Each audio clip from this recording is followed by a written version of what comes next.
L'Internet et les médias belges mettent-ils en péril, en tout cas la présidentielle française en péril? C'est un bien grand mot pour en parler. On n'a qu'aujourd'hui Jurek Kuskiewicz. Bonjour Jurek. Bonjour. Alors pourquoi pose-t-on cette question aujourd'hui?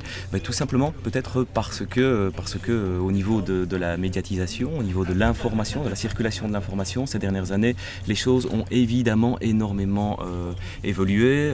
Twitter, Facebook, les réseaux sociaux, etc. Et on s'était déjà rendu compte en 2007, donc il y a 5 ans, que tout ça accélérait bien sûr la transmission de l'information. Alors on a vu que cette année, la plupart des candidats se retrouvent sur Twitter, entre autres, bon exemple, Nicolas Sarkozy. Alors est-ce que ces nouvelles technologies, Jurek, risquent-elles d'influencer d'une manière ou d'une autre les élections de la présidentielle en 2012?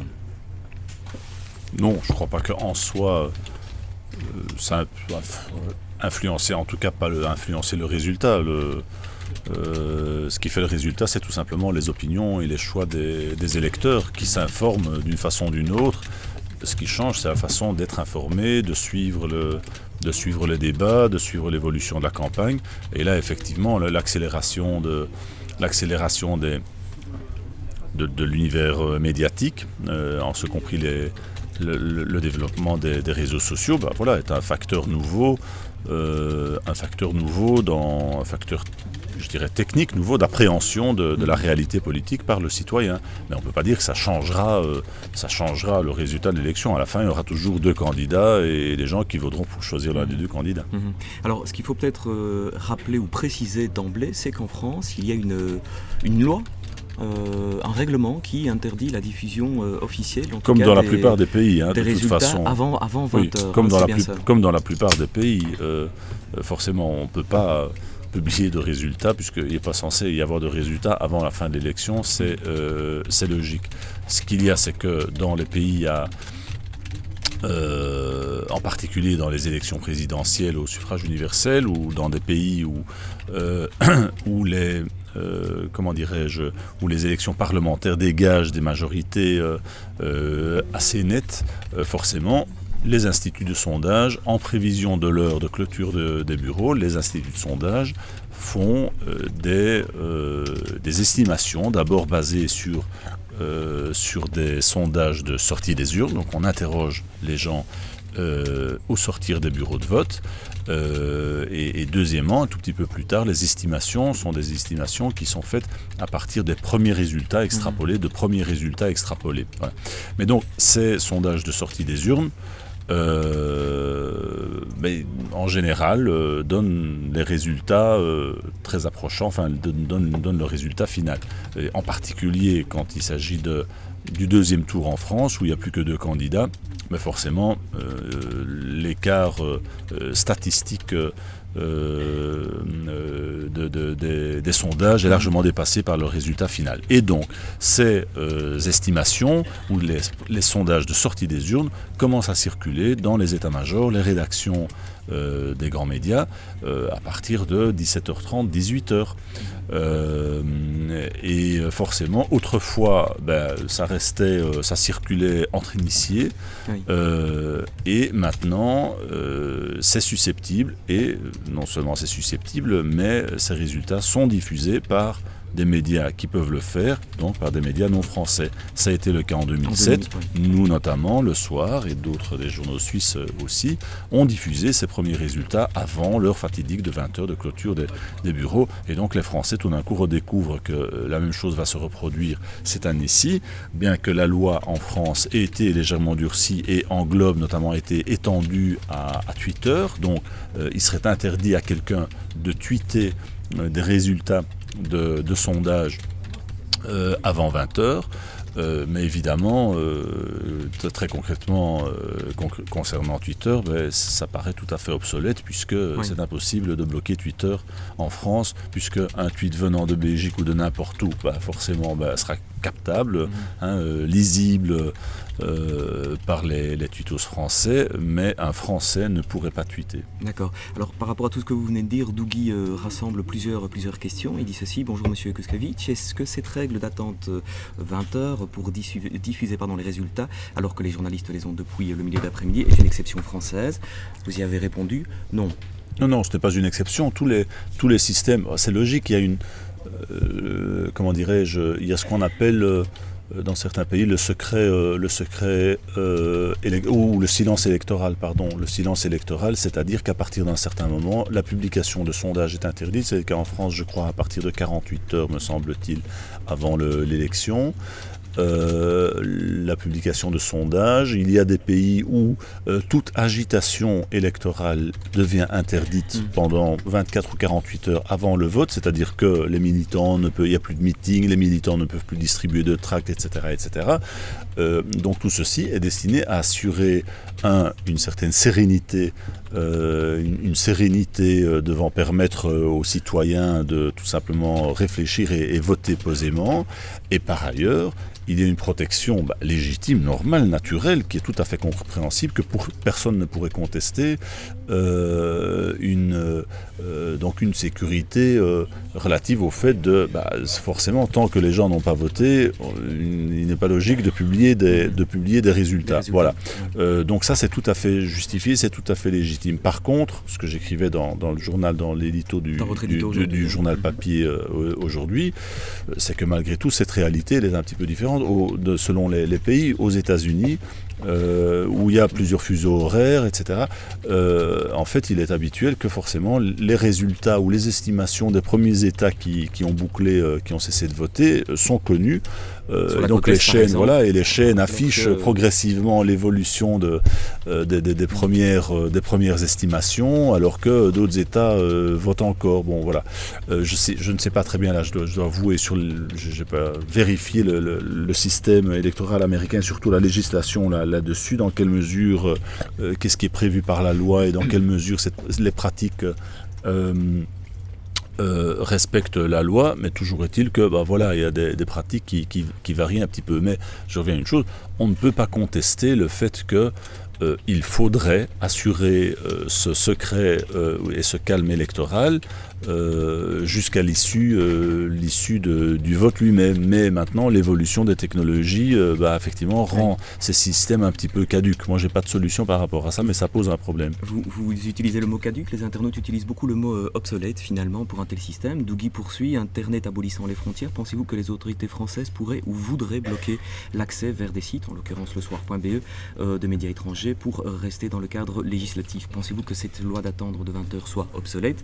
Je pense que vous l'avez déjà un peu évoqué. Il faudrait peut-être que cette règle, poursuit Dougie, française, soit adaptée. Alors le côté obsolète, effectivement,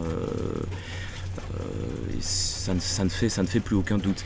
Par contre, il y avait déjà eu des rumeurs en 2007 comme quoi le gouvernement français aurait essayé de bloquer l'accès aux sites d'information. Est-ce que c'est ce genre de... Oui. De nouveau, il y a les sites d'information et maintenant il y a Twitter. Il faudrait bloquer Twitter également.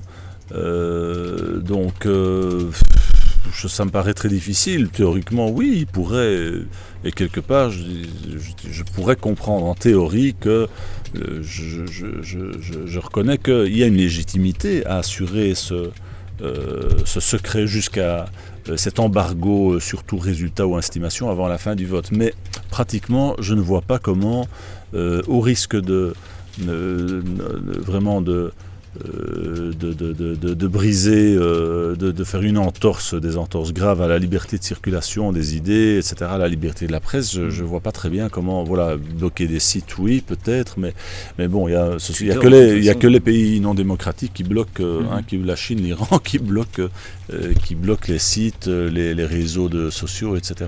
Joël vous demande s'il y a éventuellement une réglementation européenne sur l'annonce des résultats électoraux, ou est-ce que c'est chacun un petit peu pour soi? Bonne question, mais de toute façon, il n'y a pas de réglementation. Si réglementation européenne il y a, elles deviennent des réglementations nationales.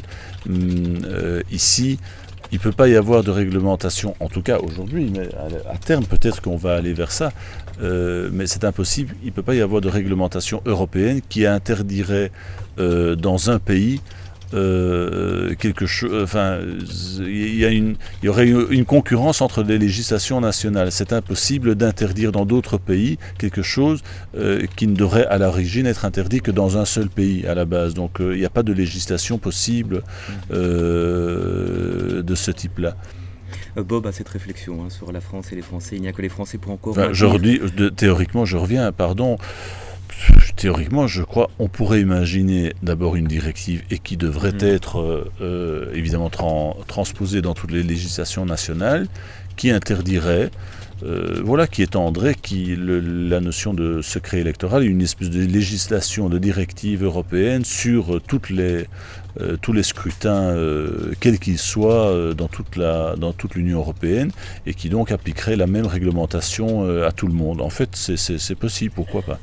Cette réflexion de Bob, qui n'est pas vraiment une question et qui reprend votre exemple des États-Unis, il nous dit ceci: Bob, il n'y a que les Français pour encore maintenir un tel système rigide au niveau des résultats.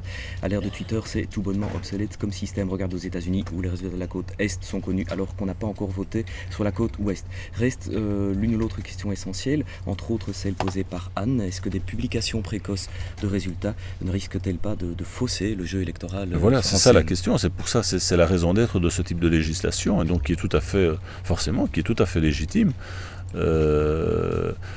Alors en pratique, en théorie, oui. Donc effectivement, ça fausse dès le moment où un vote peut être influencé par l'apparition précoce d'informations sur le résultat possible du vote, ça fausse le vote lui-même. Maintenant, plus largement, de nouveau, c'est autre chose que j'écrivais dans l'édito de ce matin, dans le journal papier. Je crois que il ne faut pas imaginer, ce serait ridicule d'imaginer que beaucoup d'électeurs attendent ou éventuellement qui auraient décidé de ne pas voter tout d'un coup en apprenant à 18h45 que le résultat du vote serait tel, se diraient oh là là, dis donc, je vais vite aller voter. Bon, je crois que tout simplement les gens sont quand même ceux qui ont une conscience politique et électorale l'ont de façon suffisamment ancrée pour ne pas être influencés en dernière minute comme ça. Voilà, ou bien les gens, parce qu'en France le vote n'est pas obligatoire, ou bien les gens décident de voter et quand même ils se font leur décision eux-mêmes, ils n'attendent pas la dernière minute.